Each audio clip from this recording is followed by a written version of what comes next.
Good morning, dear Sangha. Today is Saturday, October the 1st, in the year 2011, and we are on the fourth day of our retreat, Cultivating the Mind of Love. And we are in the Magnolia Grove Meditation Practice Center. Today we have a session of question and answers. We know that a good question can benefit many people. Therefore, we should ask the question of our heart. A question that has to do with our practice, our suffering, our happiness.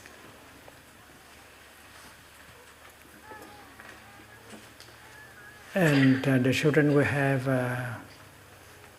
the chance to ask their questions first.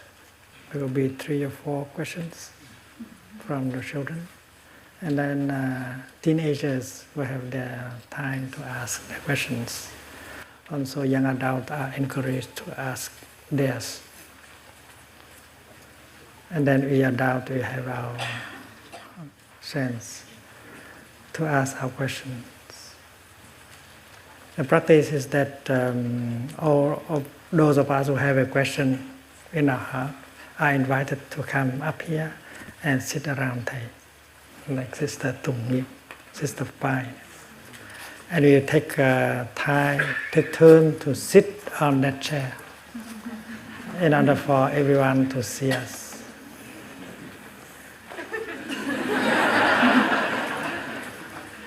And before we ask our question, we shall breathe 3 times in and out with the sound of the bell. And we know that a good question does not have to be very long.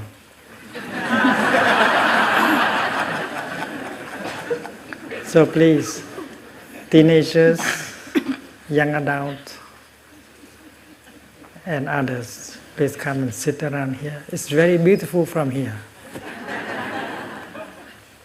Our Sangha is beautiful. There are a few questions that have been written down.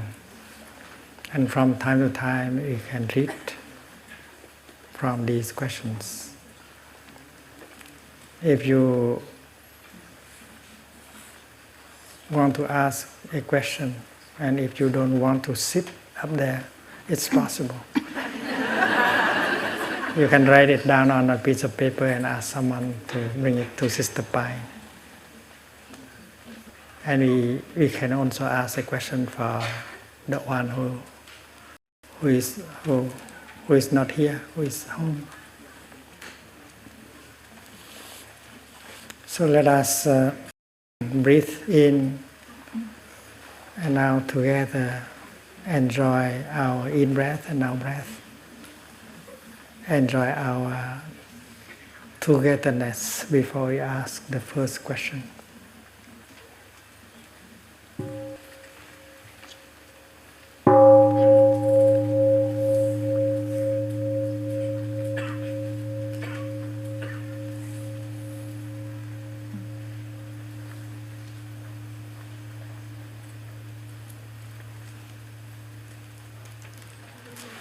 What are some of the traditional foods in a Buddhist monastery?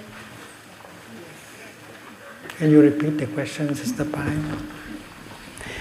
Dear Thầy, dear community, our friend wants to know what are some traditional foods in a Buddhist monastery?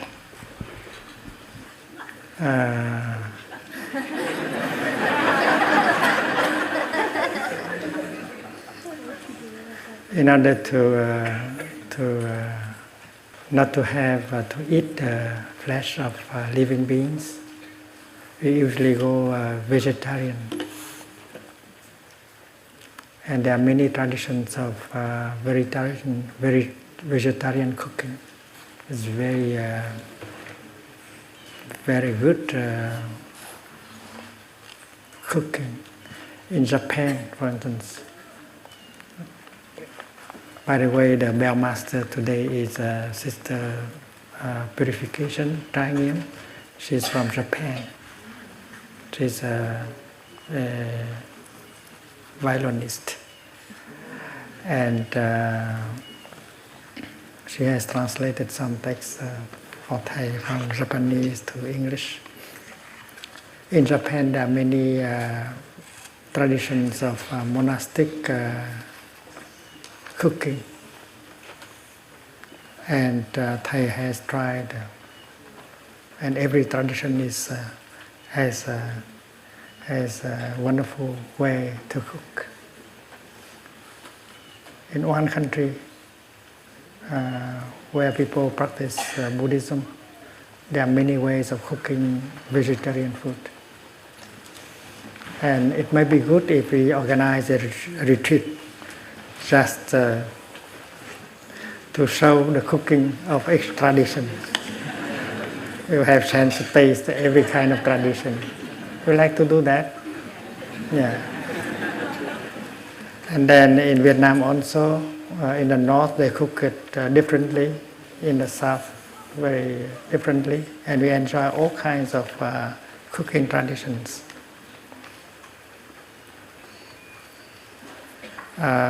In the Theravada tradition, the monks have to go and get the food from the people living in the countryside, in the town, and they are supposed to receive any kind of food that is donated. But in the Buddhist tradition, we always encourage that people offer the monks and the nuns the kind of food that they don't have to kill animals for it. We don't like people to kill animals for us, because we want to eat in such a way that can preserve compassion and love in our heart, to be a happy person that way.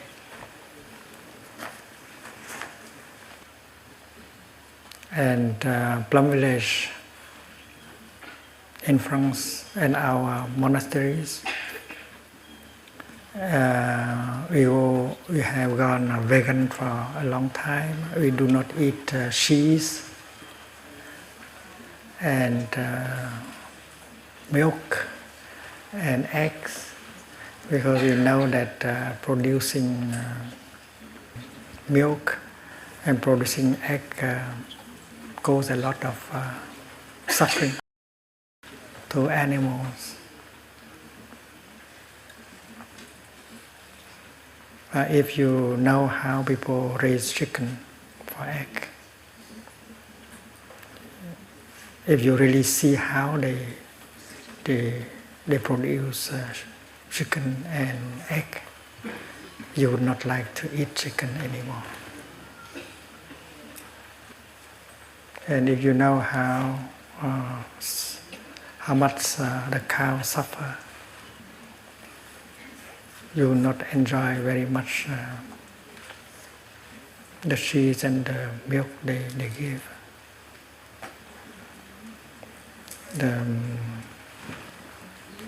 The cows do not have a chance to live with the calf. When they give birth to a calf, it will be taken away from them in 24 hours. They miss their child, and they cry. And the calf, if it's not female, and then will be taken away for about 100 days. And after that they have to be killed for view.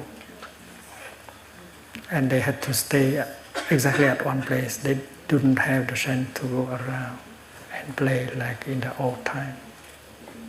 So if you know how people conduct the meat industry, you would see that there's not much compassion in that. That is why to have a chance to be vegetarian, well, that is great. And in Vietnam, Buddhist practitioners, most of them observe 10 days of not eating meat. And lately we advise them to add 5 more days, because the United Nations recommended that we reduce the meat industry by 50%, and then we have a chance to save the planet, at least to reduce the eating of meat by 50%. So we have encouraged the Buddhist practitioners in Vietnam to observe at least 15 vegetarian days, and if possible to be vegetarian for the whole month. And many people have followed that advice. We are helping with the environment, saving our planet if we can go vegetarian. So at least we have to reduce our meat eating by 50% and refrain from drinking alcohol, because drinking alcohol is like eating the flesh of our own children. Because in order to make a piece of meat, people have to use a lot of grain. In order to make alcohol, people have to use a lot of grain. And 40,000 children die every day because of the lack of food. And instead of using that amount of grain to feed the hungry children, they make meat and they make alcohol. This is not very compassionate. So in school we should be told the reality of the meat industry and the industry of making alcohol. We are not very compassionate to our children and to the earth. It will continue like this. And we know, as monks and nuns and lay practitioners, vegetarian food can be very, very good, very tasty. And I think we should establish schools teaching how to cook vegetarian. Thank you for asking the question.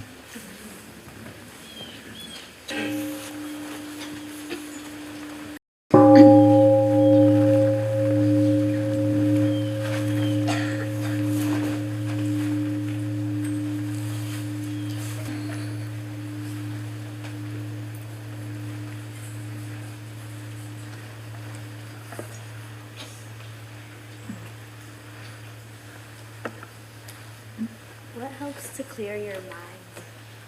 Huh? Say it again, please. What helps to clear your mind? Please repeat. Dear Thai, dear community, our friend is asking, what helps to clear your mind? Your mind is not clear because there is some confusion in it. There's some confusion, some kind of cloud in your mind. So I think one of the best way is to breathe in, to stop the thinking and to breathe in and focus all your attention on your in-breath. stop the thinking, just breathe in and out, and focus our attention on our in-breath, in and out. Sometime later, we find that we are more solid. We are more present in the here and the now.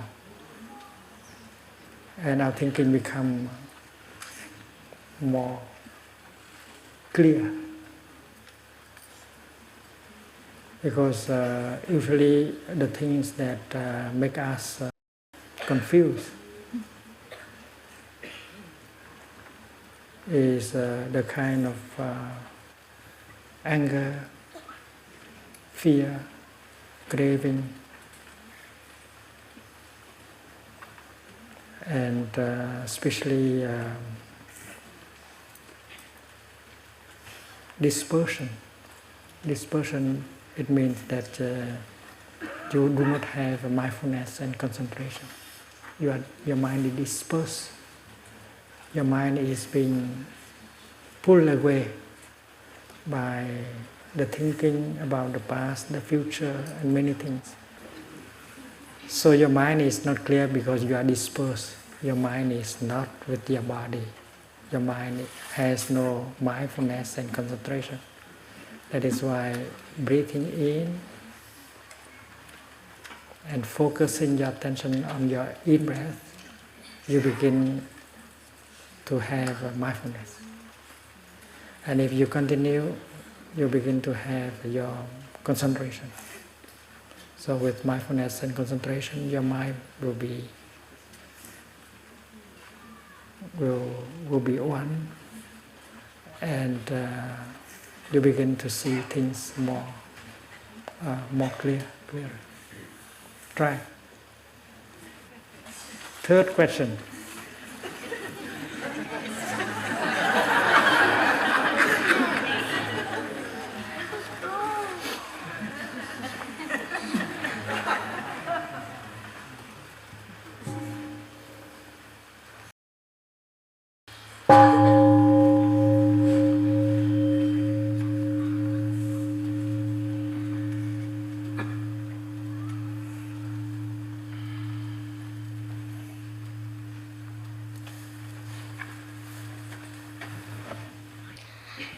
Is it true that if you don't believe in God, you go to the underworld?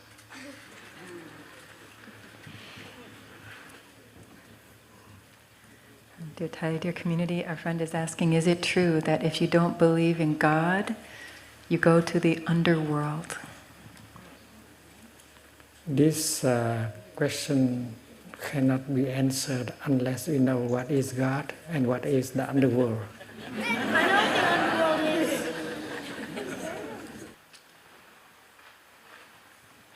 Many people think of God as love. If you have love and compassion in your heart, you have God inside of you. Many people think of God as intelligence, wisdom. And if you have a wisdom, understanding in you, and then God is in you. So if you think you do not have the capacity to understand and to love, you don't believe in God. If you think that God is understanding and love, and then you have to believe in God. Because if you don't believe in understanding and love, you will suffer. You'll be in hell right away. And the underworld is hell, and you don't need to die in order to go to the underworld. You are in the underworld now, if you don't have any understanding and love within yourself now. So in order not to lose our time in discussing what is God, whether God exists or not, we can make a simple definition. God is understanding and compassion and love. And if you don't believe in understanding and love, you are lost. You suffer. Because someone who does not have love, understanding, she cannot relate to any other human beings. She cannot relate to any animal and vegetable and minerals. And she is completely cut off. And that is hell. That is hell already. And you don't need to die in order to go to hell. You are in hell right now because you don't have understanding and compassion. That is why a good practice is to cultivate more understanding and love. If you are a Christian, and if you know how to cultivate understanding and love, you have God always with you.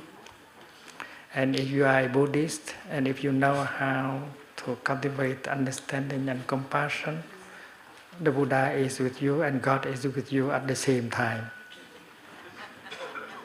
And that is important because without these two elements, you cannot be a happy person. Okay?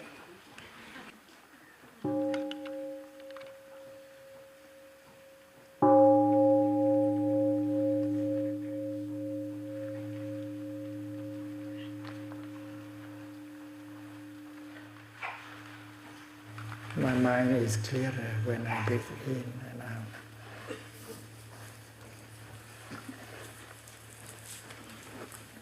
What kind of Buddhas are there? Dear community, our friend is asking, what kind of Buddhas are there? You recognize a Buddha not by the form. Because sometimes the form looks like a Buddha, but inside is not a Buddha. That is a fake Buddha. Fake Buddha.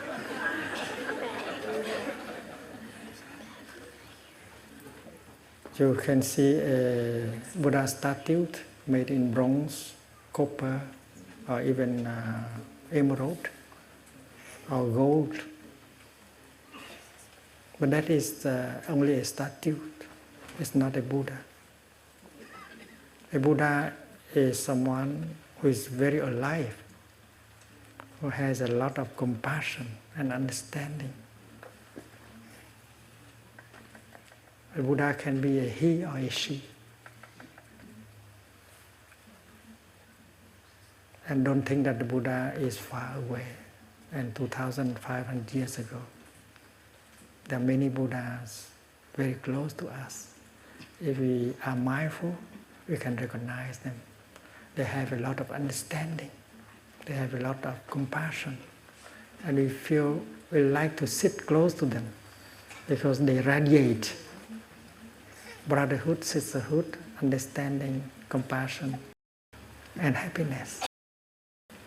So if you see someone radiating happiness, full of love and understanding, you know that she is a Buddha, very close. Buddha is someone who understands and who loves. Because Buddha means the awakened one, the loving one. And in the teaching of the Buddha, it is said that every one of us has the seed of understanding, the seed of awakening, and the seed of love. And if we practice well, the seed of understanding, of awakening and love will grow and manifest and become a full Buddha. There are half-time Buddha and part-time Buddhas. Sometimes they are kind, sometimes they are awakened, sometimes they are compassionate, and sometimes they are not. So our practice is to become full-time Buddhas. And the world needs full-time Buddhas. And it is possible for everyone to become a Buddha, an enlightened one, a mindful person, a loving person. And the practice helps us to become more and more a full-time Buddha. One day of practice can already help a lot. It increases the Buddhahood in us, because everyone has Buddhahood, Buddha nature. Even the terrorists, they have Buddhahood in them. But because they don't practice, they have a lot of anger, hate and violence. If they wake up to the Buddhahood in them, they will begin to practice. And then the element of understanding, compassion and love will grow in them. And they will stop being a terrorist. They will become a Bodhisattva. In the time of the Buddha, there was a terrorist called Angulimala. He had killed 99 people, a serious killer. And he wanted to kill the Buddha. He ran after the Buddha and tried to kill the Buddha. But the Buddha helped him, converted him into a good person. And finally he became a very gentle person, practicing the Dharma. And the Buddha had that power to help a violent person, a terrorist, to become a very gentle, loving person. And you should learn about the story of Angulimala. Thank you. It's now time for the teenagers to ask their questions. Where are the teenagers? Teenagers, young adults.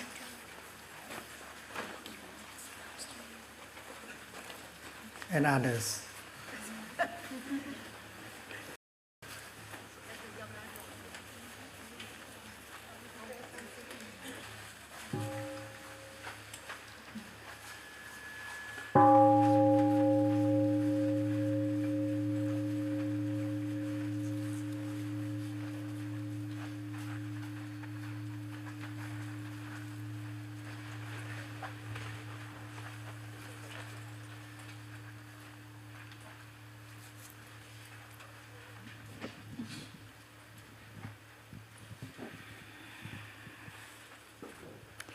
Kính thưa Thầy, con muốn hỏi làm cách nào mà mình có thể khi gặp một người hoặc là khi đối xử với một người mình không có cảm giác là mình hơn người ta hoặc thua người ta hoặc bằng người ta, mà mình thương người ta với tất cả tấm lòng của mình. Tại vì con cảm thấy rất là khó khi mà có đôi khi con cảm thấy ghen tị với một người khác, làm con cảm thấy rất đau khổ. I wanted to ask how I can relate to another person and love the person with my whole heart and not feel superior or inferior or equal to the person. It's a very hard concept for me to grab because sometimes I feel jealous or inferior than another person. It makes me suffer a lot. So that's my question. That's a good question. And I think I have a good answer.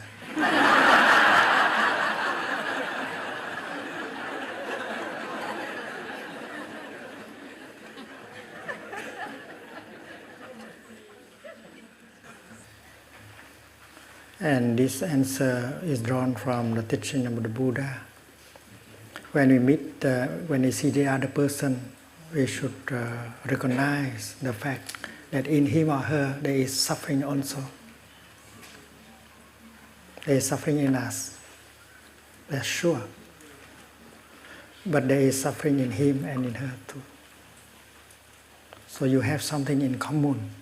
Both of you suffer. And based on that, it is possible, you know, that it's possible to help each other to suffer less.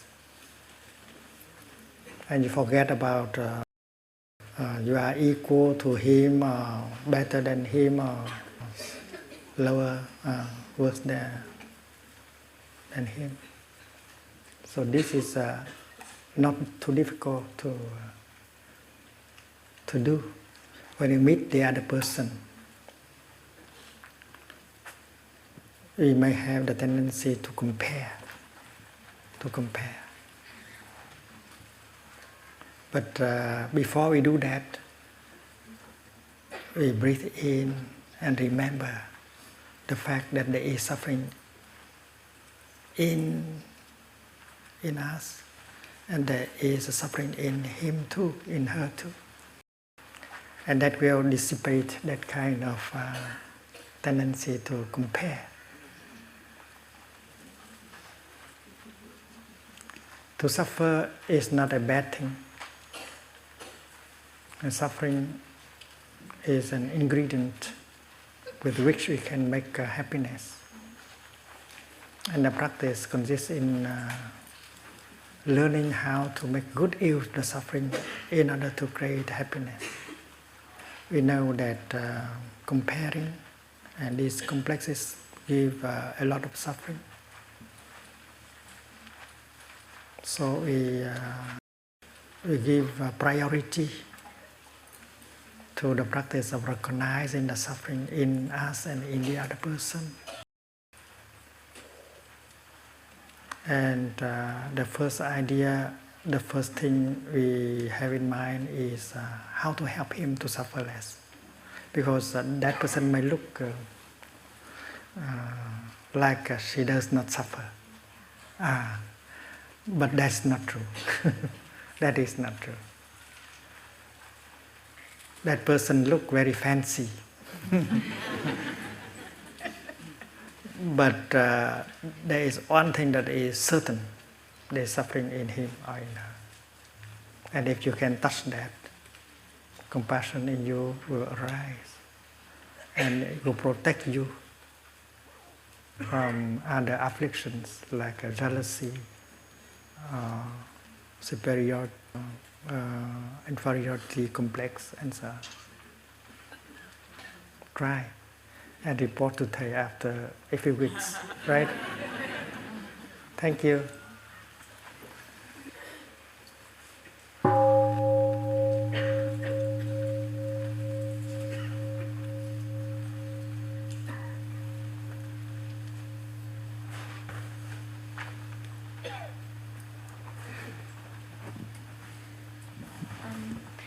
My question is asking for advice. What would you advise someone who has, all their life been diagnosed with attention deficit disorder or any type of mental disorder that hinders a person from, being in reality, being in the now, and they've relied so much on medicines that doctors give them to stay focused? What is your advice to them to live in the now? Dear Thai, dear community, a friend is asking if a person has been diagnosed with attention deficit disorder or any mental illness that has to do with not being able to focus, or anything that hinders their way, their mental clarity. And they've been relying on medicines that have been prescribed all their life, ever since they got that diagnosis. And what can Thai offer to someone in that situation? Well, the medicine can help survive. Help us survive. But without that medicine, it will be more difficult. But with medicine, you can survive. But what you will make, what should you do during the time when you can survive? If you take medicine in order to survive, that is not wise. If you feel a little bit okay with the medicine, and then you have to make good use of the time, of that time in order to create something that you can rely on later. when you don't have medicine. It's like during the summer, we cut the wood and we dry the wood. In order for winter, we have something to burn in our wood stove. So you might use some medicine, but not just to survive. When you feel you can survive, and then make good use of that time in order to practice, so that you will not have to rely on medicine anymore. And that is the first thing we should do. The second thing is there should be friends and communities that can help. And if we put the person in a good environment that can encourage him or her to practice, not just to survive, and then that person will profit from the best moments of their life in order to practice, in order to cultivate the capacity to be on her own and not to rely on medicines and the outside help. If we leave it to that person alone, it may be difficult. But if you have a good environment, a good sangha that can encourage that person to make good use of the time when she feels she can survive, and she may get out of the situation after some time. Many people use medicine only to survive. That's not good.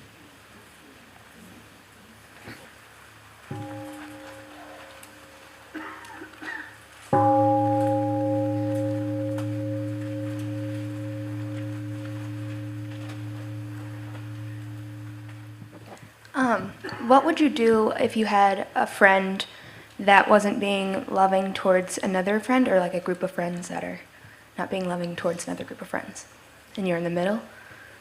What should you do? Dear Tara, a friend is asking, what do you do when you have one friend who's not being loving towards another friend, or you have a group of friends and they're not being loving towards another group of your friends, and you feel you are caught in between? There are many things you can do. The first thing is not to take side. We should be there for both of them, or both groups.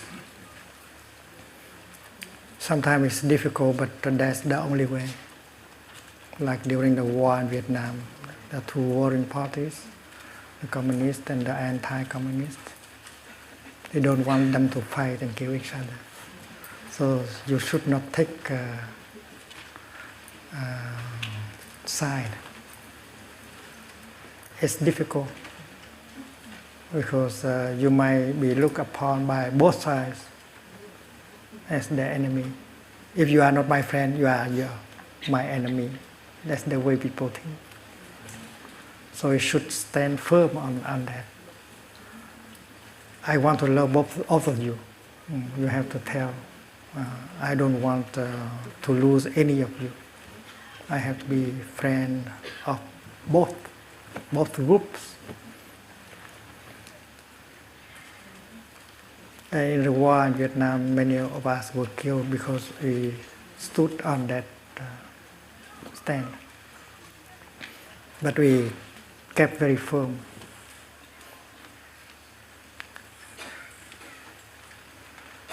The second thing we can do is to help both persons to see the difficulties of the other side. You go to one side and you show that you understand their suffering. I understand the suffering that you are going through. and I like to support and to help you. But I would like to tell you that on the other side, they suffer a lot also. And they suffer very much like you suffer here on this side. And try to tell them about the suffering of the other side.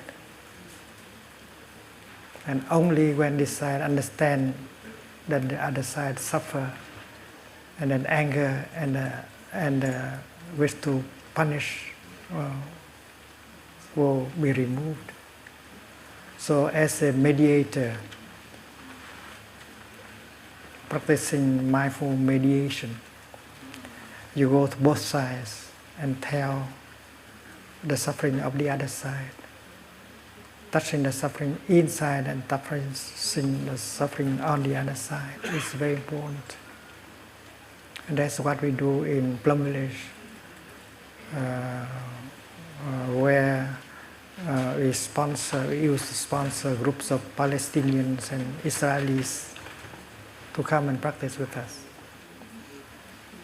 And when they first come to Plum Village, it's very difficult for them to look at each other, because each group has a lot of fear, suspicion, anger.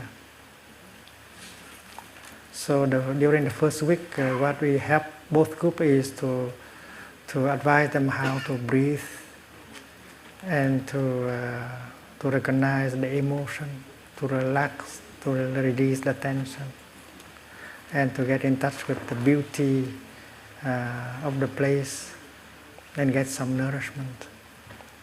And then we begin to help them to practice deep listening, compassionate listening to the other group. And this is a very important practice. You allow the other side to tell you about their suffering. And you know that you will have time to do that too, to tell them how you suffer. Yeah. But now you just sit and listen. And this practice is called compassionate listening. And compassionate listening has only one purpose: to allow the other side to speak out, to empty their heart, and to suffer less. Maybe no one has been able to listen to him or to her. So you may be the first one who can sit peacefully and listen to him or to her. That is a practice of compassion, compassionate listening. And you have to train yourself before you can listen.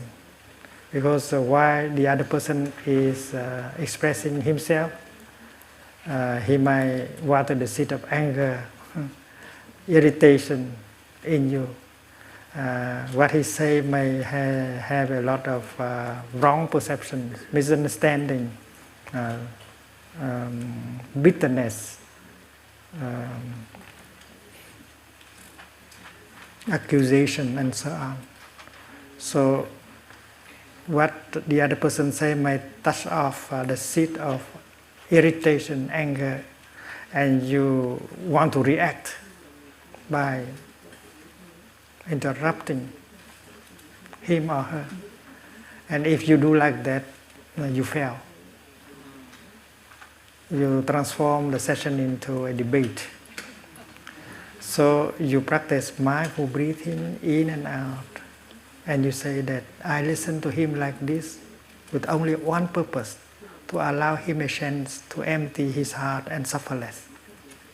Therefore, even if he say many wrong things, full of wrong perceptions, full of bitterness, accusation, I still continue to listen, because my purpose is not to argue with him, to correct him, but to allow him to have a chance to suffer less by speaking out. So if you practice mindful breathing and maintain that kind of awareness, that mindfulness alive, mindfulness of compassion. You are protected by compassion. And what he say will not touch off irritation and anger in you anymore. That is why the practice is called the practice of compassionate listening. That is the practice of Avalokita Bodhisattva, the Bodhisattva of deep listening. You are the Bodhisattva now. You are listening to him or to her. And you tell yourself that he is victim of many wrong perceptions, but I will not interrupt him now. Later on, in 3-4 days, when the occasion come up, I will offer him some information so that he can correct his perceptions, but not now. So if you listen, you can listen to him like that 1 hour, he will suffer less.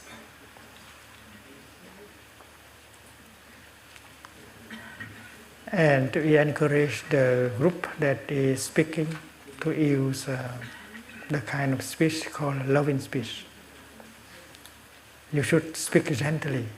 You have the right to tell the other side all kind of suffering that you have gone through, but do not use the language of accusation, blaming, and so on. That could make easier for the other person to receive your message, how much your side has suffered, children and adults also. So your purpose is not to blame. Your purpose is to help them to understand that they are not the only group that suffer. Your group has suffered a lot also, and that's your duty. And that is the practice of gentle speech, loving speech. So for the second week, we initiate both groups into that practice of compassionate listening and loving speech. And a miracle happened, because on the Israelis, on the side of Israelis, they believe that they are only victims of the conflict. The other side did not suffer. But in fact, when they listen, they notice that on the other side they suffer exactly like they have suffered on this side. So the first time they see the suffering in the other group. And suddenly their anger, their fear, their suspicion subside. And they begin to look with different eyes. There is a flavor, an element of compassion in their way of looking for the first time. They look at the Palestinian with the eyes of compassion. Why? Because they have seen the suffering on the other side. When you look with that eyes, you suffer much less. And the other person, the other group, suffer less right away. They recognize that on the other side, there are human beings like us, and who have suffered exactly like us. It's very healing. And they know that they will have a chance to tell the other side of their own suffering. So they have enough peace and compassion to continue with the listening. And many of us in Plum Village, we are not Palestinians or Israelis, but we have to come and sit down and contribute our mindfulness and stability and compassion, so that both groups can practice well the practice of deep listening and loving speech. And finally, both groups begin to share a meal together.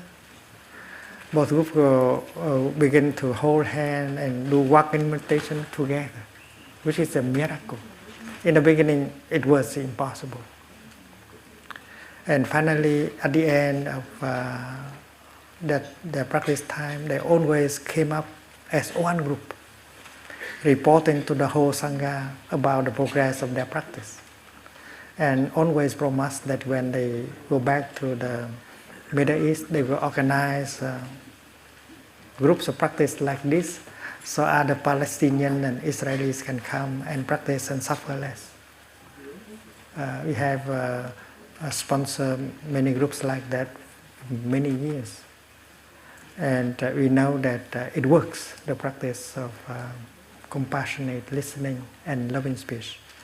So when you see two friends are in conflict, you must stand firm and you try to help both of them.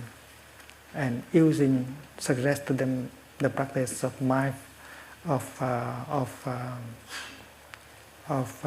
compassionate listening and loving speech. And that applies to two groups. And the first thing you may like to do in a conflict, in a difficult relationship, is to go to him. If you are one of the two sides, and you begin like this: my dear friend, or my dear husband, or my dear partner, I know you have suffered a lot during the past 3-4 years. And you have to look at him or her to see the suffering in him or her before you can say that. I know you have suffered very much in the last 3 or 4 years. I have not able to help you to suffer less. In fact, I have made the situation worse by blaming you because I did not understand. I did not see your suffering. I did not see your difficulties. It's not my intention to make you suffer, dear one. I made you suffer because I did not understand your suffering, your difficulties. So you should help me. You should tell me what is in your heart, the suffering you have undergone, the difficulties you have been having, so that I will understand, I will not react like I have before. If you don't help me, who will help me? And that is loving speech. And if you can say like that sincerely, the other person will open his heart and tell you. And now you have a chance to sit like the Bodhisattva of deep listening and listen to him. 1 hour of listening like that will help release a lot of suffering in the other person. And in the retreats we organize in Germany, in Switzerland, in Italy, in many countries in Europe, the miracle of reconciliation always happens. If people in the retreat, if both persons are in the retreat, it will be easy, because both of them have been exposed to the Dharma rain, and the seed of understanding and compassion have been watered. But if the other person is not in the retreat, and then you are authorized to use your mobile telephone and practice with him or her at home, and that is only on the 5th day. On the 5th day, usually we say, dear friends, you have up to midnight tonight in order to put into the practice the teaching of loving speech and deep listening to reconcile with him or her, and report to us tomorrow morning. I remember one time in Oldenburg, northern Germany, in the morning 4 German gentlemen came to me and reported that the night before they had used telephone and talked to their father, and all 4 of them were able to reconcile with their father. And one of them said, dear Thầy, I could not believe that I could talk to him like that. I was so angry at him. I never believed that I can talk to him with that kind of language. But after 4 days of practice, I could see that my father suffered a lot. And that is why when I called him up, I found it surprised to see that I was able to talk to him like that. Dear Father, Daddy, I know you have suffered a lot during the past 3-4 years. I was not able to help you, and I have reacted in such a way that make the situation worse. It's not my intention to make you suffer, Daddy. That's because I was ignorant. I did not know that you suffer so much. Please help me to understand. And if you don't help me, who will help? And that opened the heart of the father. And they had a conversation and they reconciled. And that is why I said that the miracle of reconciliation always happens in our retreat. Whether it is in Macau or Hong Kong, Seoul, Tokyo, London, it always happens. So if you want to help your friends and a group of friends to do that, well, make good use of the teaching of the Buddha, deep listening, compassionate listening, and loving speech.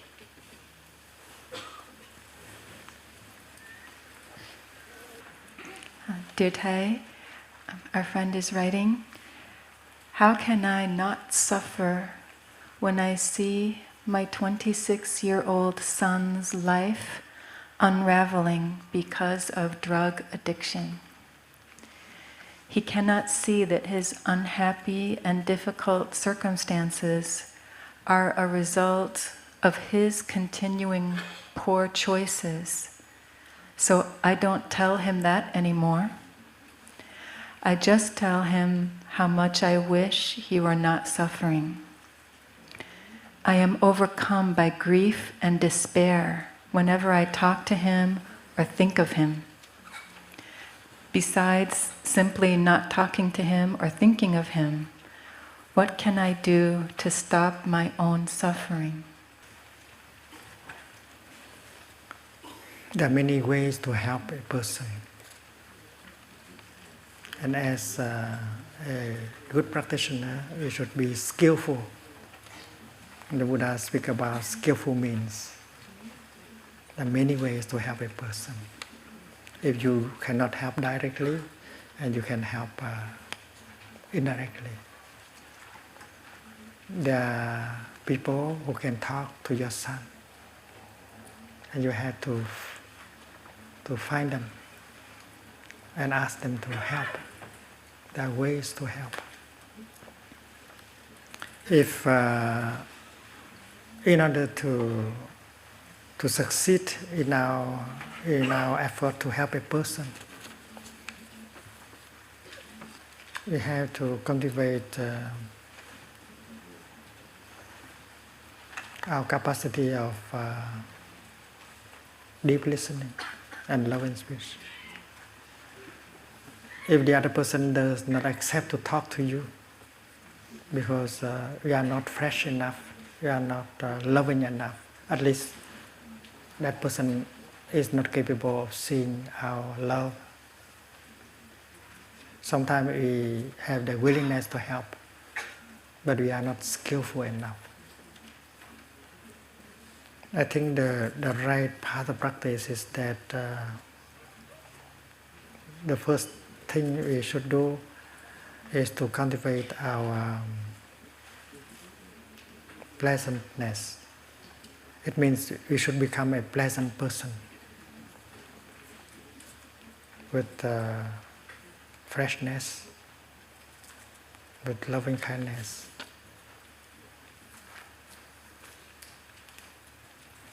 The children, other people like to come and sit close to you because you radiate that freshness, that goodness.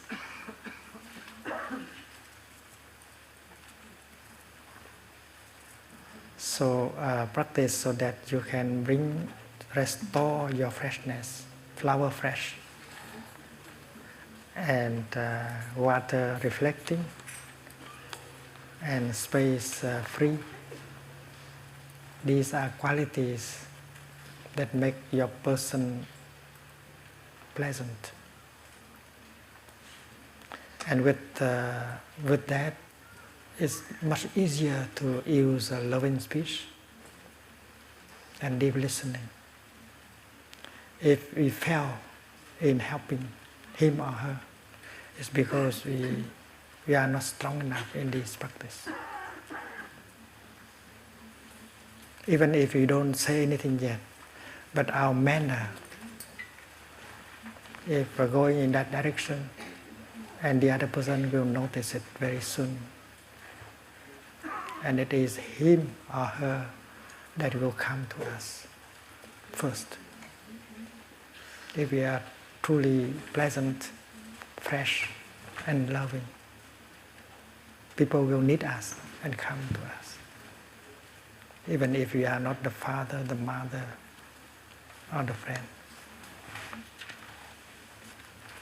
Yeah, dear Thai, she said that she herself is so overwhelmed by her own despair that she stopped talking to her son and tried not to think of her son. And she doesn't know how else to take care of the suffering inside of her, the mother. And when you are overcome by grief and despair, you cannot do anything for you, and not to say for your son.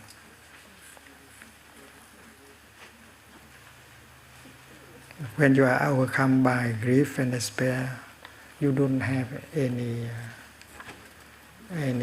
freshness, any love in order to do anything.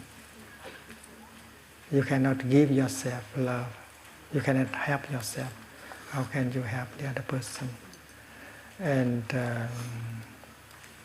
you might think that the suffering in you has come from him for her. But it may have come from yourself. We always blame the suffering on the environment, on the other person. But in fact, the suffering has come from oneself. And that is why the practice of the basic practice of breathing, relaxing, looking deeply can help release the suffering inside and cultivate more understanding and compassion. And then you can do something to help later. But if you continue to think about how to help your son, your daughter, and if you do not do anything to help yourself, there will be no hope. And then when you are fresh, when you feel lighter, and then you may recognize the fact that you have friends that can help you.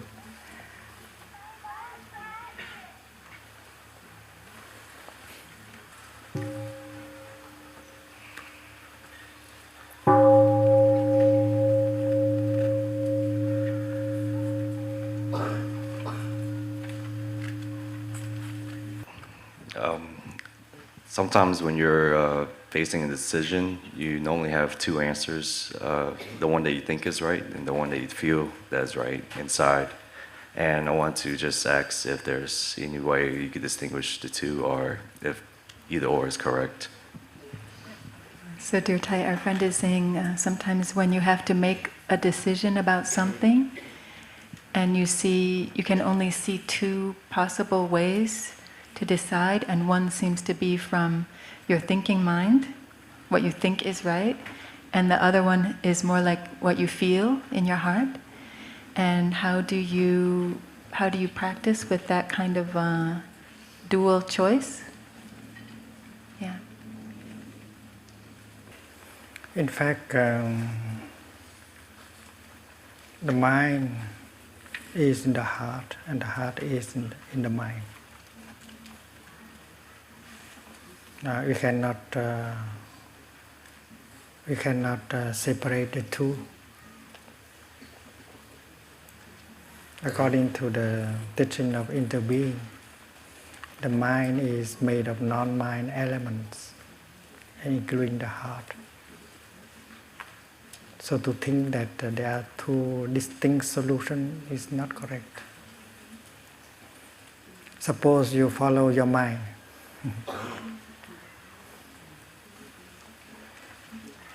And make a decision.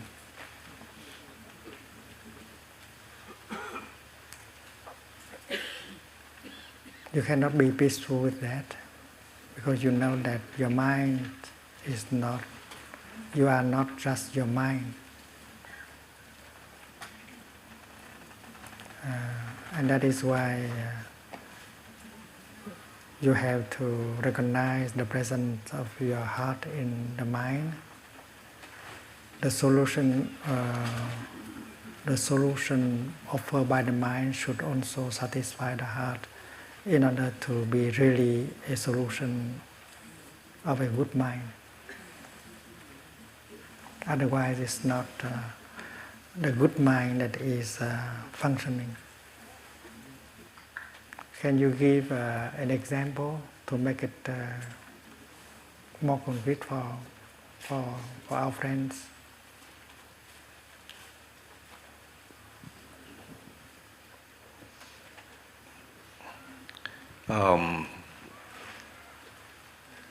Say if you have a friend and you know that he or she is not doing something right to you in your life, and in your mind you're thinking it's good to separate yourself from that other person, but inside you feel like you always want to keep that person closer because they're suffering. So it's just, as long as they're around, they make you suffer too.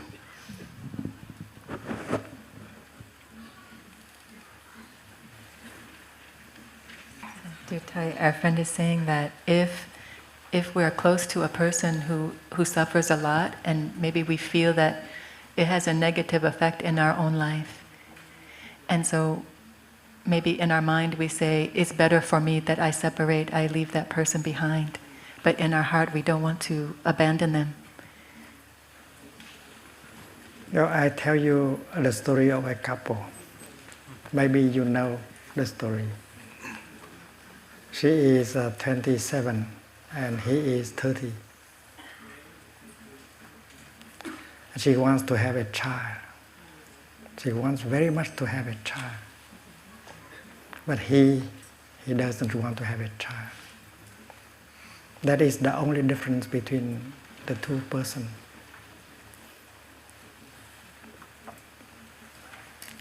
He does not want to have a child because he's afraid of having a child, while she feels that she is on earth in order to be a mother.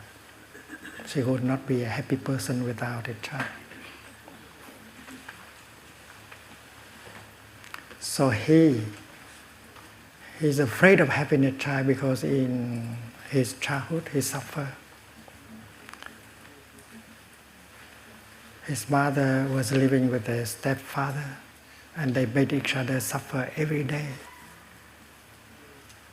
And that was a tragedy. So he did not want the same thing to happen to him and his young partner. And fear is underneath. So he is caught in a conflict. He loves his wife. He wants his wife to be happy having a child. But on the other hand, he's fearful.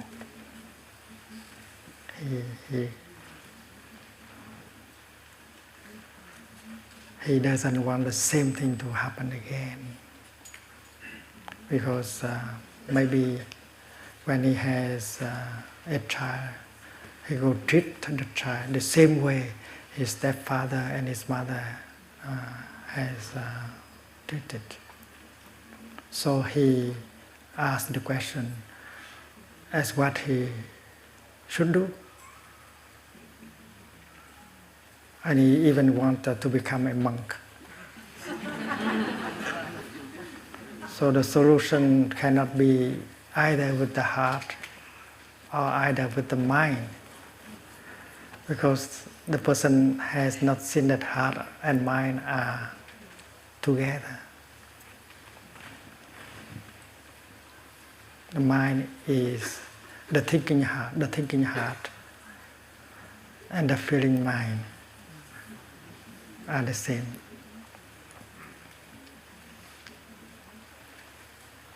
I don't think that he can succeed as a monk. If he still has that fear in him. You know, in the life of a monk, we have spiritual children. You have to gather disciples, and your disciples, novices, are a kind of son or daughter to you,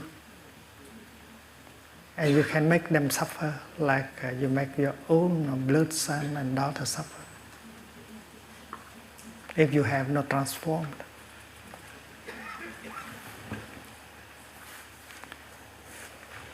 So the young man like to practice the Dharma. But what is the use of practicing the Dharma? The practice of the Dharma should bring transformation, healing, and happiness. And running away in order to become a monk and leave the other person suffer like that is not good practice.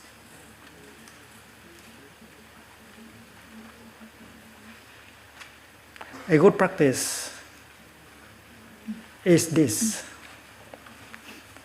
I am determined not to do like my stepfather and my mother. I may have the seed of my stepfather in me. I may have the seed of my mother in me. And if I don't practice, I will behave exactly like my stepfather and my mother and make my child suffer. So that is the first determination, to make a vow that I will not allow that seed to grow and to overwhelm me, to push me, and that is important. And I should know the kind of practice that can erase the fear in me. With a good practice, I can become a good father. I can do exactly the opposite of what my stepfather has done. You know, transformation should be real in order for you to lose your fear and your suffering. And then if you can remove that fear, you allowed your wife to have a child, and you will together you have the capacity to bring the child up with love. You do exactly the opposite of what your stepfather and your mother has done. And the Dharma can do that. With the Dharma you can do that.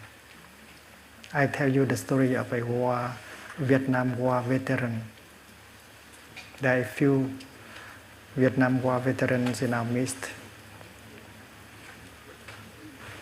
That young soldier who went to Vietnam, he killed 5 children.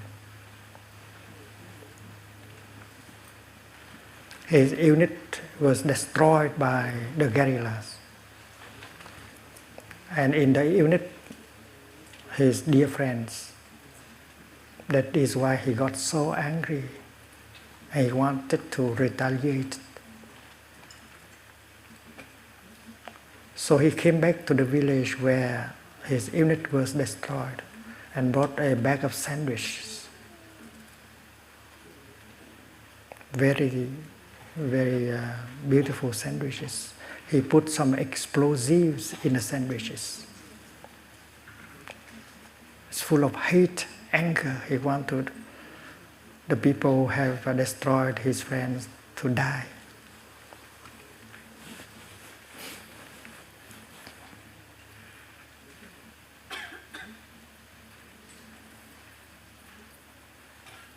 And he hid himself, and he saw 5 children coming out of the village and discovered a bag of sandwiches.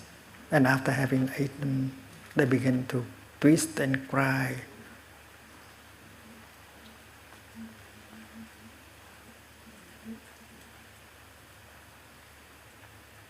And their parents came and tried to help, but he knew that no one can help the children. It's too late. Even if they have a car, the next hospital will be too far away. So the 5 children died. So when he came back to the United States of America, he could not sleep anymore.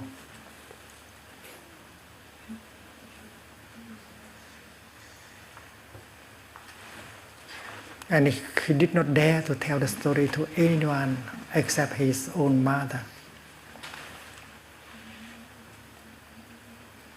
His mother tried her best to help him, but did not succeed. His mother said, "My son, these things do happen in every kind of war." He could not accept that. And when every time he find himself sitting with children in a room alone, he could not bear it. He had to run out of the room right away. And he saw the children in his dreams. And he continued to live in hell. Until one day, we came to Northern California and we organized a retreat for Vietnam War veterans. We have organized a few retreats like that for hundreds of people who had undergone deep suffering of the war in Vietnam.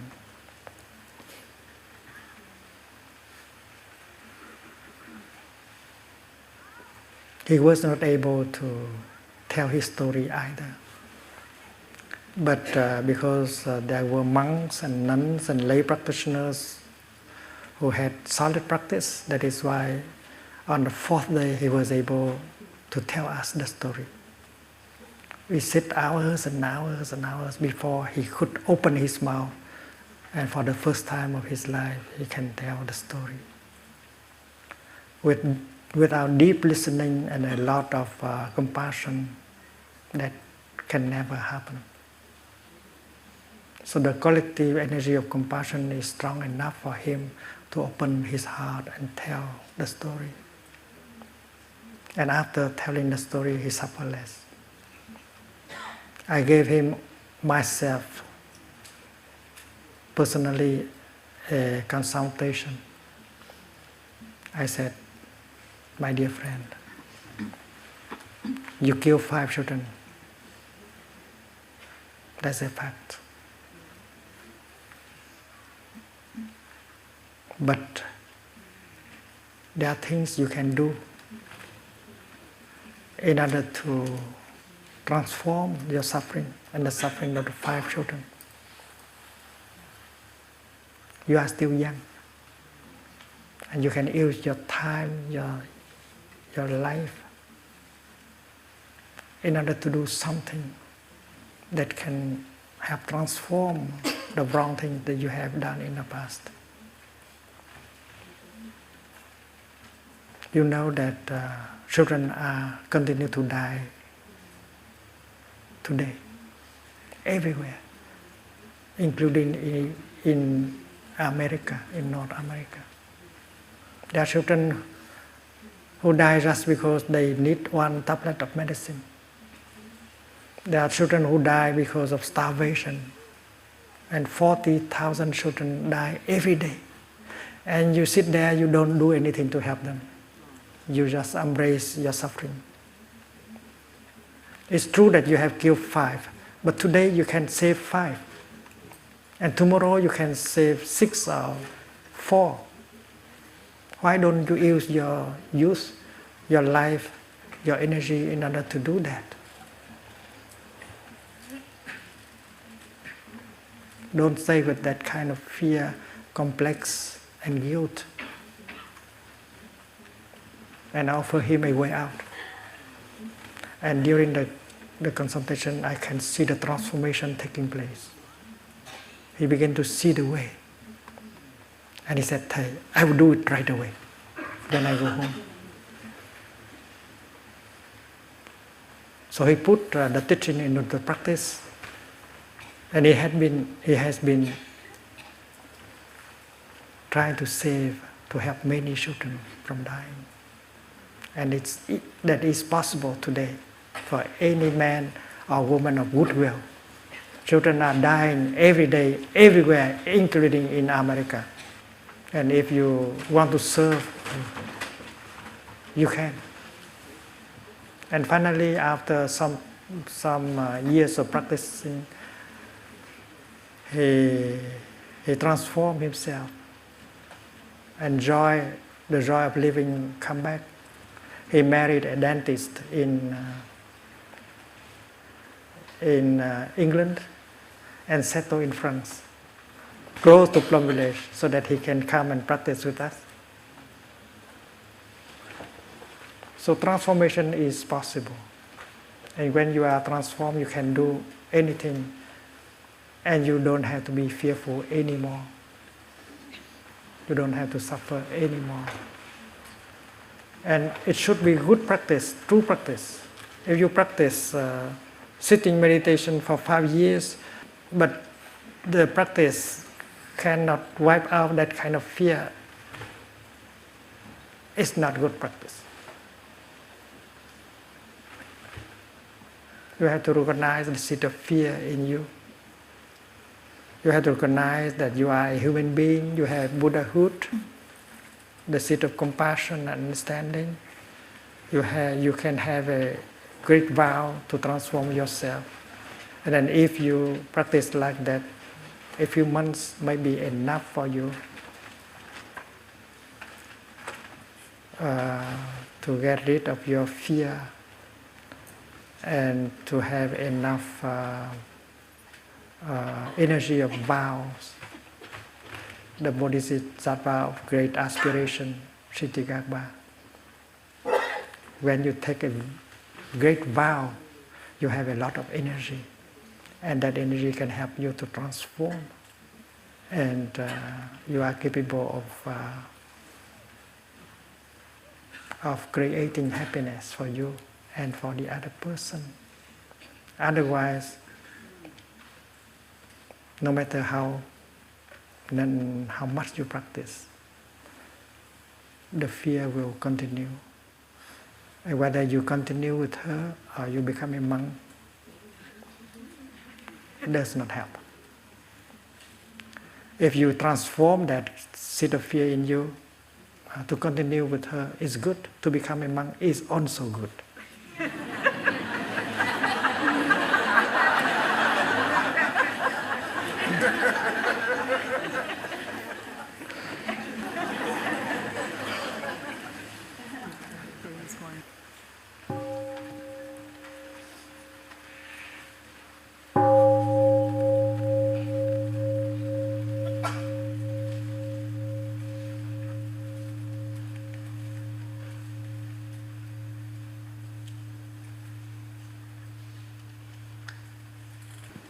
I would like to ask, what does it mean to be free?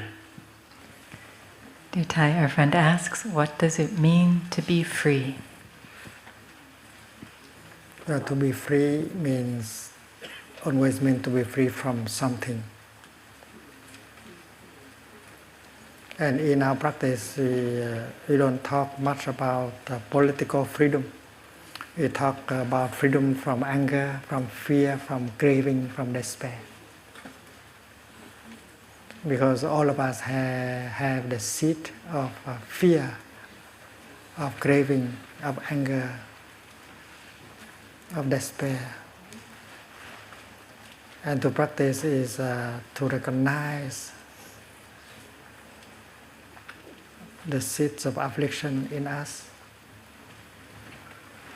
not trying to cover them up, but to learn to embrace them and look deeply into their true nature, and finally transform them. That is freedom. Suppose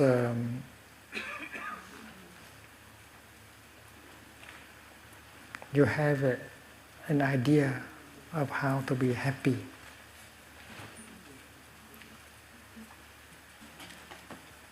And that idea might make you suffer. And in order to stop suffering, you have to free yourself from that idea. Many of us have ideas. Ideas are sometimes very good, but sometimes they make us suffer, including the idea of how to be happy, how to practice Buddhism. As a practitioner, you may think that practicing like this is the only way to practice. Other ways of practicing is wrong. That idea is very dangerous. I have to be open. So if you behave like that, not to be caught by an idea, including the idea of how to practice Buddhism, you are free. And freedom gives you a lot of air, of space, of happiness. The idea that happiness is made of fame, power, wealth, sex, and that idea can bring a lot of suffering. And that is why you have to free yourself from that idea. Ideas, you cannot see them, but they are very powerful. They can imprison you. And perceptions, you cannot see them, but they are very powerful. Especially wrong perceptions.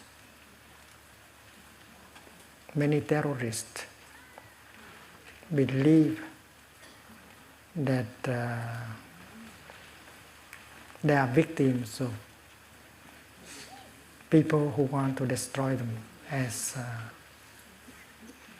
a religion, as a way of life, as a culture, as a civilization. They talk about the West as a threat. And they believe that people want to destroy them as a religion, as a way of life, as a culture. And that's why they want to punish.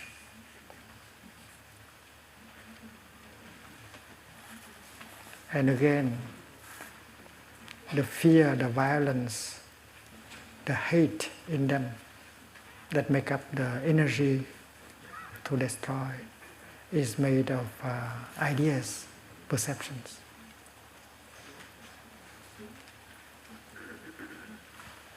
And on the other side, the side of anti-terrorist, they may have ideas also, and dangerous ideas also. They may think that the other people are trying to kill us, and that is why we have to prepare to kill them before they kill us. And also motivated by fear.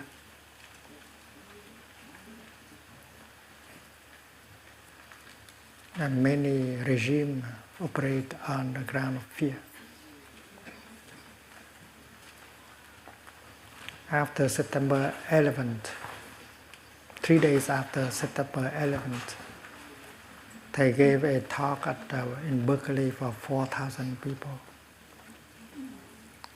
And he said that we have to be very careful. The first thing we should do is to calm ourselves down and not to act out of fear and anger.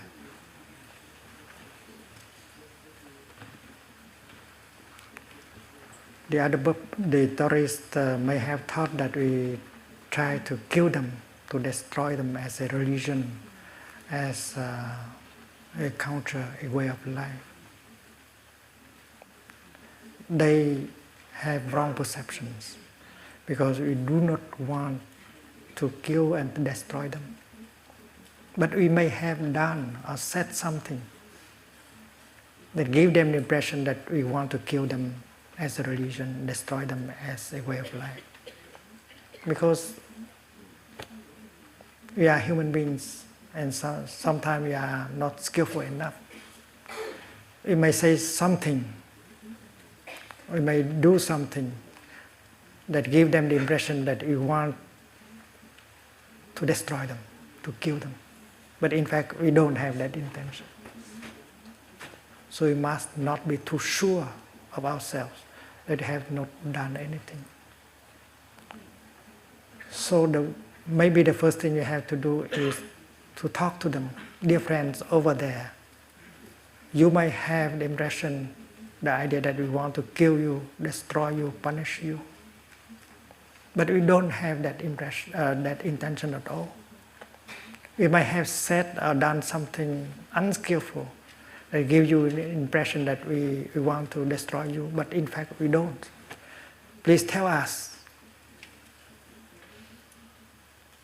what you have in mind, and we may be able to tell you that is not our intention. So that is what they recommended to the American people 3 days after the event. So to be free is a practice. And to be free, first of all, is to be free of our wrong perceptions. And if we want to uproot terrorism, we should know that wrong perceptions are at the foundation of terrorism and violence. If we are able to remove the wrong perceptions in the mind of terrorists, we can make them into gentle, loving people. We know that wrong perceptions is at the foundation of violence and terrorism. And to remove wrong perception with bombs and guns, you cannot do it. You have to use dialogue. You have to use deep listening, compassionate listening and loving speech, which is recommended by the Buddha. The practice of listening, deep listening and loving speech can restore communication between a couple, between two groups of people. And when communication is restored, we can help remove wrong perceptions and become friends and allies. And this is very important. And we can say that to be free first is to be free from wrong perceptions. And understanding and compassion will become possible.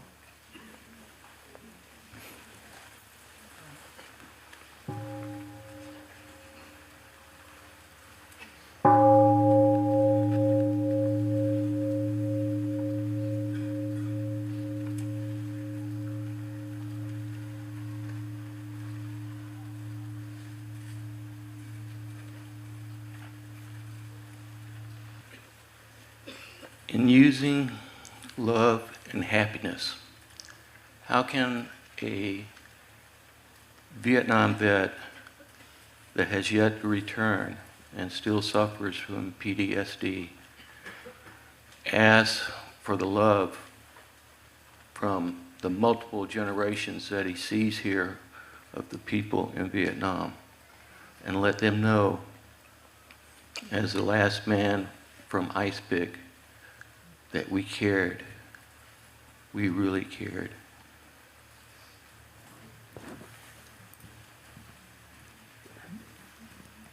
Dear Thai, this is a very moving question, so I feel very touched by this.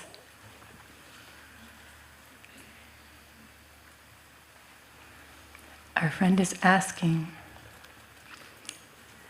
how can a Vietnam veteran who still suffers from post-traumatic stress disorder communicate to the many generations of Vietnamese people in this retreat that he and his friends who went to Vietnam cared about them, cared about the Vietnamese people?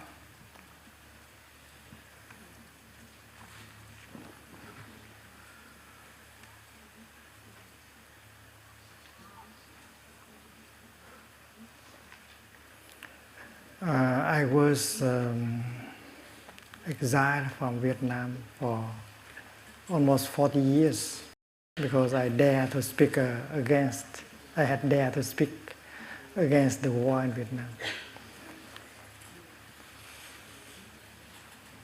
39 years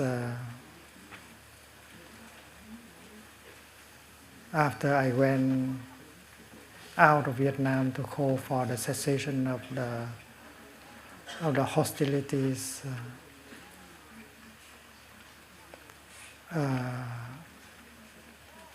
I was able to organize praying ceremonies to pray for the people who died in Vietnam, including Americans, both people and so on. We organized a big ceremony in Ho Chi Minh City, one in Hue City and one in southern Hanoi. And so many people came. And the first time in the country that we pray for both North and South, communist and anti-communist, Vietnamese and non-Vietnamese. The first time we did it. And many thousands of us came and practiced mindful sitting, mindful walking, and we sit for the people who have died during the war. We have practiced walking for those who have died during the war. So it's very healing. And there's no discrimination anymore between communist and anti-communist, Vietnamese and non-Vietnamese. And we have promised to our ancestors, both Vietnamese and Americans, that we will never start a war like that in the future. Because we know that only with that kind of promise that the people who died will be able to smile. I think veterans, the young Americans who went to Vietnam, they are sent by the American people, nation. They did not go by themselves alone. They were sent by the whole country, the whole nation. And it was a kind of perception about Vietnam, about communism, that has started the whole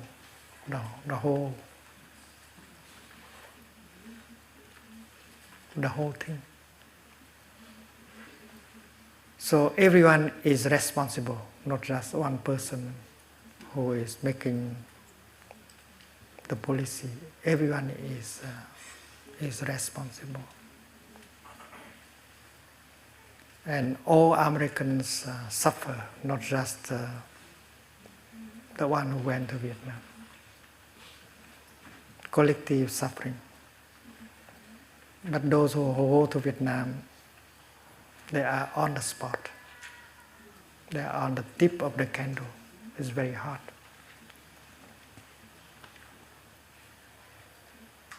I myself is a war veteran, working for peace. Many of us have died because of peace work. We are persecuted by both sides because we want to reconcile. But we try to keep our compassion, brotherhood, sisterhood alive when we die. We don't die in anger. Many young monks and nuns and lay practitioners died working for peace, and we do not die in anger and despair. We know we are doing that for brotherhood, sisterhood. We saw right in the beginning that the Vietnamese were using foreign ideologies and foreign weapons to kill each other. And we try to tell our compatriots that's not a wise thing to do. Not to use communism and anti-communism as ideologies. Not to use Chinese, Russian, American weapons to kill each other. But our voice was lost in the sound of bombs. It is the warring parties that have the newspaper, the radio, the television, the mass media. And our voice was lost. And therefore, from time to time, we have to burn ourselves alive in order for us to be listening to. So we do that for the whole nation and just for one group of people. The question is, again, the perception that has led to the war. Both warring parties have their own perception. The communists have their own perception, and they believe their perception is the right one. That's the only way to save the country and to help the world.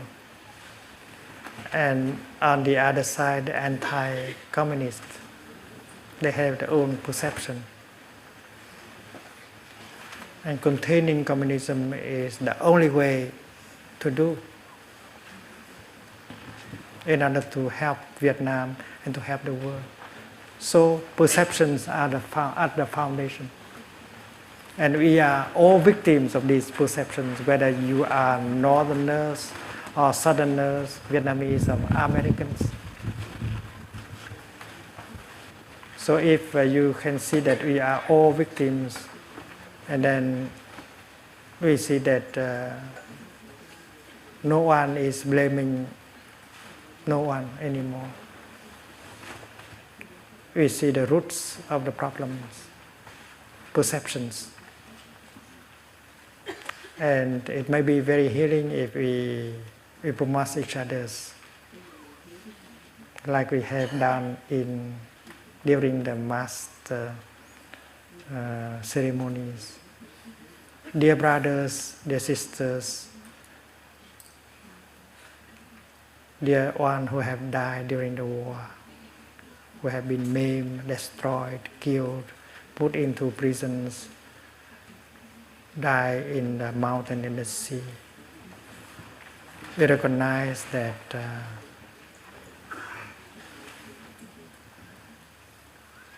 ideological war, like the one we have gone through, it's very destructive. We know that we are all brothers and sisters, and we should not kill our own brothers and sisters. We have learned the lesson for us, for the whole country, and we promise you that never again we will start a war like that.